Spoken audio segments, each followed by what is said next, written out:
नमस्कार, आप देख रहे हैं न्यूज 21 यूपी नेटवर्क। आइए देखते हैं आज की खास खबर। मैनपुरी के करहल पहुंचे कैबिनेट मंत्री ओम प्रकाश राजभर। जनसभा को किया संबोधित, सादा सपा कांग्रेस पर निशाना। विधानसभा उपचुनाव में भाजपा प्रत्याशी को जीतने की अपील। जनपद मैनपुरी के करहल विधानसभा क्षेत्र में होने वाले उपचुनाव को लेकर भारतीय जनता पार्टी कोई भी कोर कसर नहीं छोड़ रही। मैनपुरी की सबसे हॉट सीट करहल विधानसभा पर भारतीय जनता पार्टी कब्जा करने के उद्देश्य से क्षेत्र में कहीं न कहीं आए दिन वीआईपीओ का आना जाना बना रहता है। वहीं बीजेपी अपने उतरने वाले प्रत्याशी को जीत दिलाने के लिए प्रयासरत है, जिसके चलते आज कस्बा करहल के कस्बा कैबिनेट मंत्री ओम प्रकाश राजभर जनसभा को संबोधित करने पहुंचे, जहां उनका माल्यार्पण कर बहुत स्वागत किया गया। वहीं उन्होंने कार्यकर्ताओं के साथ एक बैठक भी की। उन्होंने कार्यकर्ताओं को संबोधित करते हुए कहा कि आगामी उपचुनाव में हर हालत में भारतीय जनता पार्टी के प्रत्याशी को जीत हासिल कर इतिहास रचना है, क्योंकि करहल विधानसभा क्षेत्र पर हमेशा सैफई परिवार का कब्जा रहा है।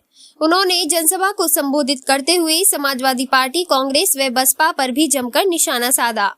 जनसभा के बाद मीडिया से रूबरू हुए उन्होंने जातीय जनगणना को लेकर बोले, मंत्री सत्ता में समाजवादी पार्टी की सरकार रही, कांग्रेस की सरकार रही और मायावती की भी सरकार रही, लेकिन कोई भी जाति गणना केवल लेकर नहीं बोला। हम 22 साल से लगातार सदन में बोल रहे हैं, लेकिन किसी ने भी उस तरफ ध्यान नहीं दिया।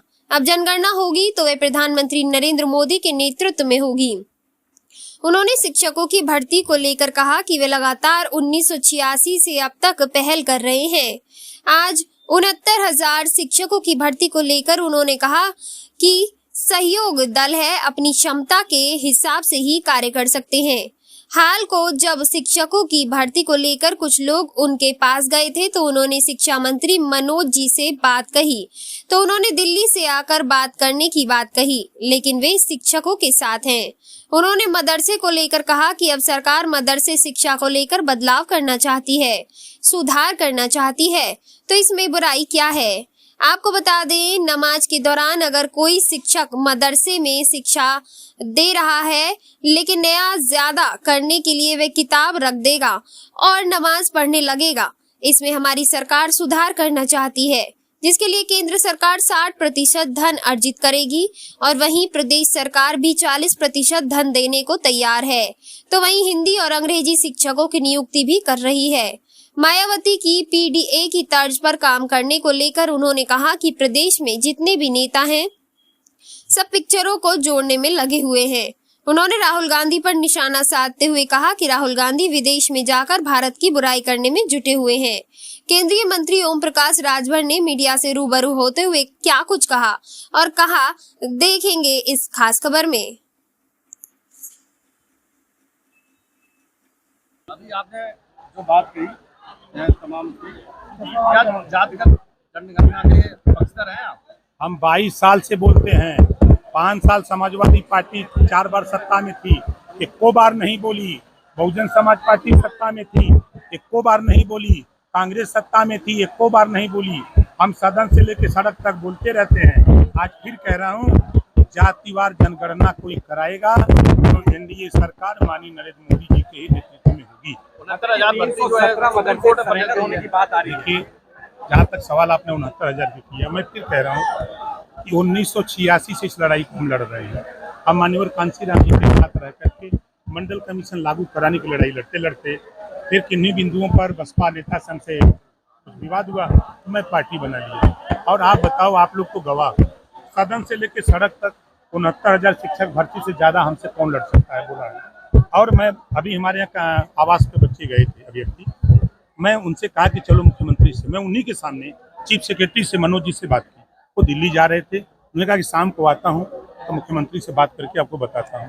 रात को 11 सुप्रीम कोर्ट में मामला चला गया मेरे। अब आप बताओ, हम तो रोक नहीं सकते किसी को, हम रोक सकते हैं। हमारी कोशिश देखो, हम सहयोगी दल हैं, हमारे पास जितनी क्षमता है पूरी क्षमता से हमने मुख्यमंत्री से चर्चा किया। जब नियुक्ति पत्र वितरण हुआ था उस समय भी चर्चा किया, 8 तारीख को भी चर्चा किया, 9 तारीख को टाइम भी लिया। मनोज जी ने कहा तो मनोज जी के कथनानुसार मैंने गोरखपुर में कहा कि आप वहाँ मिल लीजिए मुख्यमंत्री से। उन्होंने कहा कि लेके आओ, हम नहीं आ सकते कि मेरा कार्यक्रम मिर्जापुर में है, मैं मिर्जापुर में था। तो मेरी सिंपैथी, मैं 69,000 शिक्षक भर्ती के जो अभ्यर्थी है मैं उनके साथ हूँ।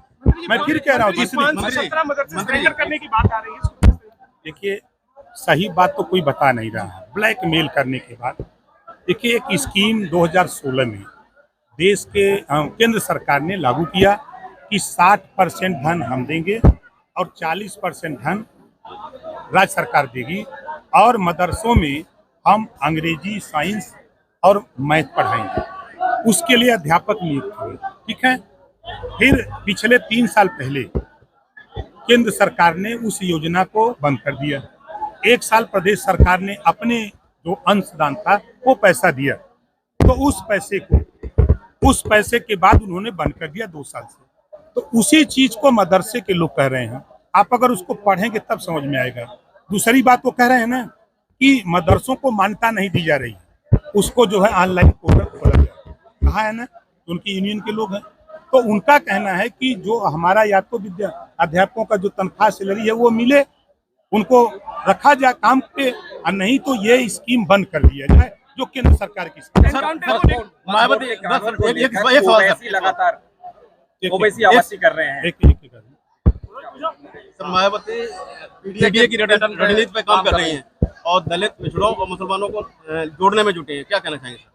देखिए, हर नेता अपने अपने काम में है। माननीय अखिलेश यादव जी पीडीए शुरू किए, लेकिन अब वो क्या करने लगे, पांडे डेवलपमेंट अथॉरिटी चला रहे हैं। स्पीकर शिवपाल जी को छोड़ करके किसको बनाया? पांडे जी को। अभी एक दलित का बेटा वो किसी सामान की डिलीवरी देने बलिया के सांसद पांडे जी हैं, सनातन पांडे जी, उनके यहाँ गया, तो पांडे जी जो सांसद हैं उनका प्रतिनिधि उससे पूछा तुम किस जाति को, बता दिया कि हम दलित हैं। उसको इतना बुरी तरह मारा, FIR भी नगरा थाने में आज तक नहीं हो पाया। अब उस पीडीए की बात कर रहे हैं। अब मायावती जी जब 4 बार सत्ता में थी तब तो पीडीए नहीं दिखाई दिया, तब तो उनको सिर्फ अम्बेडकर ग्राम विकास योजना के नाम पर 14 स्कीमें चलती थी और सिर्फ दलित बस्ती में चली। हम जो उनसे अलग हुए यही वजह था कि किसी गांव को अगर अम्बेडकर गांव घोषित हो तो वहाँ ब्राह्मण हो, राजपूत हो, भूमिहार हो, यादव हो, पटेल हो, मकसद सभी जातियों में वो योजना सबके यहाँ पहुंचे। मंत्री जी, राहुल गांधी ने विदेश में रहकर सिखों के लिए अवध टिप्पणी की है, क्या कहेंगे? देखिए, वो हमेशा भारत के खिलाफ विदेशों में जाके बोलते हैं, उनकी आदत सी बन गई है, और जो भाषा वो बोल रहे हैं वो हमारे हिसाब से उस भाषा को हम पसंद नहीं करते। और जो भारत में रह के भाषा बोलते हैं, आप बताइए, बोलते हैं ना कि पिछड़ों को हिस्सेदारी नहीं मिली, बोलते हैं ना। 60 साल किसकी सरकार थी देश और प्रदेश में? उन्हीं की सरकार थी ना, क्यों नहीं दिया? 4 बार बसपा, 4 बार सपा की यूपी में सरकार थी, ये लोग क्यों नहीं दिए? आज हम लोग थोड़ा सा गुनगुनाने लगे हैं कि भाई आज जो बच्चे 69,000 वाले परेशान हैं, ये क्यों परेशान है? हम तो फिर कह रहा हूँ कि देखिए, नेता नहीं चाहता है। आरक्षण के मुद्दे पे मायावती ने भी कांग्रेस पे निशाना साधा है। वो सही कह रही है, मायावती जी सही कह रही हैं। तो मायावती जी, अखिलेश जी, राहुल जी, ये लोग टाइम ले लें योगी बाबा से और मोदी बाबा से, बताओ टाइम मिलेगा कि नहीं मिलेगा? तीनों लोग जा करके बैठ करके चाय पिए, पकौड़ी काटें और वहाँ ये चर्चा करें कि ये जो आरक्षण घोटाले जो सामने आए हैं, हाई कोर्ट के फैसले हो, चाहे असिस्टेंट प्रोफेसर की नियुक्ति के मामले हो, इन सब चीज़ों को जो टेबल पर बैठ करके आमने सामने बात होगी, ये कर सकते हैं। लेकिन अगर ये कर देंगे तो मामला फिर चिल्लाने के लिए क्या रह जाएगा? आप मंत्री जी उसी विभाग के वक्फ बोर्ड को लेकर आप क्या रहे हैं? क्या हम सोचते हैं वक्फ देखिए, बोर्ड? मैं आपको बता दूं, देखिए तीसरे वक्फ नंबर पे बोर्ड वक्फ बोर्ड की बात करते हैं। वक्फ बोर्ड में जो कमियां हैं आप जानकारी करिए। वक्फ बोर्ड की जो नियमावली है, अगर वो कह दें कि ये रिसोर्ट हमारा है, वक्फ बोर्ड कह दे, तो डीएम के यहाँ जाकर के एप्लीकेशन देकर खाली करा दो, ऐसा नियम है। तो सरकार ये चाहती है कि अगर वो ये कहें कि रिसोर्ट हमारा है, अगर वो डीएम के एप्लीकेशन देते हैं तो डीएम उसकी जांच करा दे तो वास्तव में इनका है कि नहीं है, कागज देख लें, तब उसके बाद उस पर कार्रवाई हो। तो ये कौन सा असीमित अधिकार दिए किसने? कांग्रेस ने दिया, कांग्रेस ने दिया है, ये बीजेपी ने नहीं दिया है। ये कानून कांग्रेस के जमाने का है, हम लोग नहीं कानून, हम तो संशोधन चाहते हैं। इस तरह की बातों में जो चीजें, जो देखिए, आप जैसे किसी क्लास में कोई मुस्लिम टीचर लेक्चर दे रहा हो, नमाज का टाइम हो जाए, अब वो दूध खड़िया खड़ा करेगा या किताब रख देगा और चला जाएगा नमाज में, जबकि इस्लाम में नमाज माफी का है। आप क्लास में पढ़ा रहे हो तो पढ़ाओ, फिर अगली नमाज का कागज देख लें, तब उसके बाद उस पर कार्रवाई हो। तो ये कौन सा असीमित अधिकार दिए किसने? कांग्रेस ने दिया, कांग्रेस ने दिया है, ये बीजेपी ने नहीं दिया है। ये कानून कांग्रेस के जमाने का है, हम लोग नहीं कानून, हम तो संशोधन चाहते हैं। इस तरह की बातों में जो चीजें, जो देखिए आप जैसे किसी क्लास में कोई मुस्लिम टीचर लेक्चर दे रहा हो, नमाज का टाइम हो जाए, अब वो दूध खड़िया खड़ा करेगा या किताब रख देगा और चला जाएगा नमाज में, जबकि इस्लाम में नमाज माफी का है। आप क्लास में पढ़ा रहे हो तो पढ़ाओ, फिर अगली नमाज का टाइम हो तो आप जाके दोबारा पढ़ लेना। ये व्यवस्था है, अगर उसमें संशोधन हो रहा है तो कौन सी बुरी बात है। एनकाउंटर को लेकर के काफी सवाल अखिलेश यादव उठा रहे हैं। उन्होंने एक्सपर्ट ट्वीट किया है, उन्होंने कहा कि जो लोग एनकाउंटर की बात कर रहे हैं, जिन्हें शक हो न्यायालय जाए, तो मैं उनसे ये पूछना चाहता हूँ कि न्यायालय में लोगों की जान वापस आ सकती है जो एनकाउंटर मारे गए हैं। हम उनसे पूछना चाहते हैं कि जब 67 पूरे प्रदेश में अब तक का जो हमने आंकड़ा देखा है, 67 मुसलमानों का इनकाउंटर हुआ जो अपराधी थे, उस पर तो नहीं बोल रहे हैं। 20 ब्राह्मणों का इनकाउंटर हुआ है जो अपराधी थे, उस पर तो नहीं बोल रहे हैं। और 19 ठाकुरों का इनकाउंटर हुआ, उसको नहीं बोल रहे हैं। राजभर का हुआ, कश्यप का हुआ, बिंद का हुआ, उस पर तो नहीं बोल रहे हैं। खाली यादव को क्यों बोल रहे हो भैया? यादवों के नेता हो, औरों पर बोलो जरा कि खाली यादव की लीडरशिप करते हो। 20% मुसलमान है, आबादी है, 67 लोगों का इनकाउंटर हुआ, और आप ही की पार्टी में सांसद थे, विधायक थे। अतीक अहमद किसकी पार्टी के थे?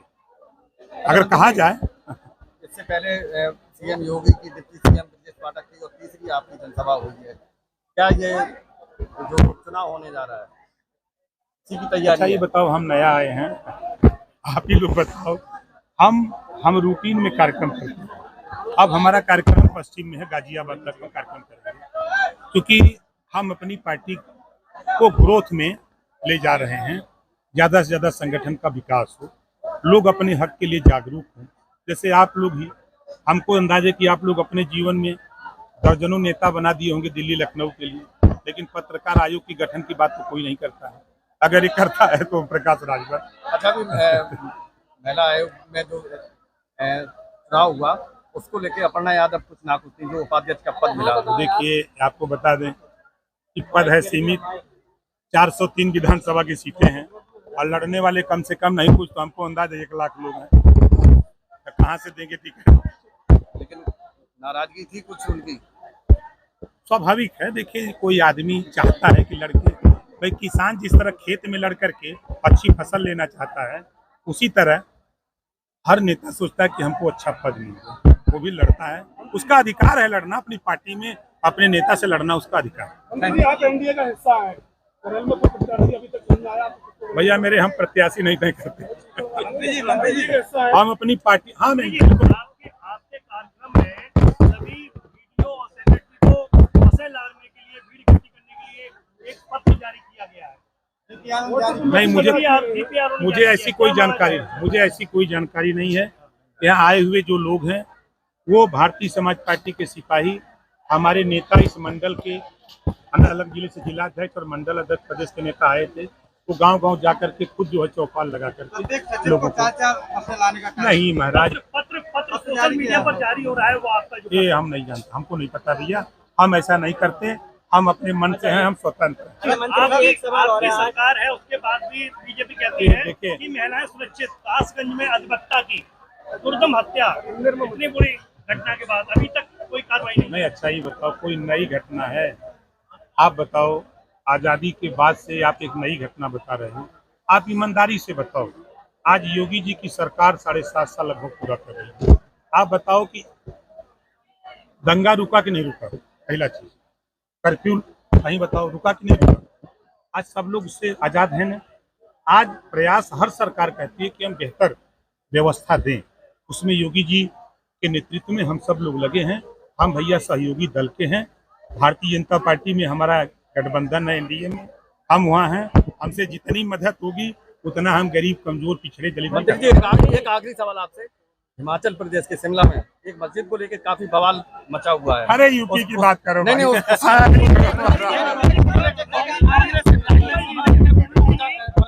विरोध किया है, कांग्रेस के मंत्री ने भी विरोध किया उसका। तो कांग्रेस का आजादी विरोध है ना, कैसे के बाद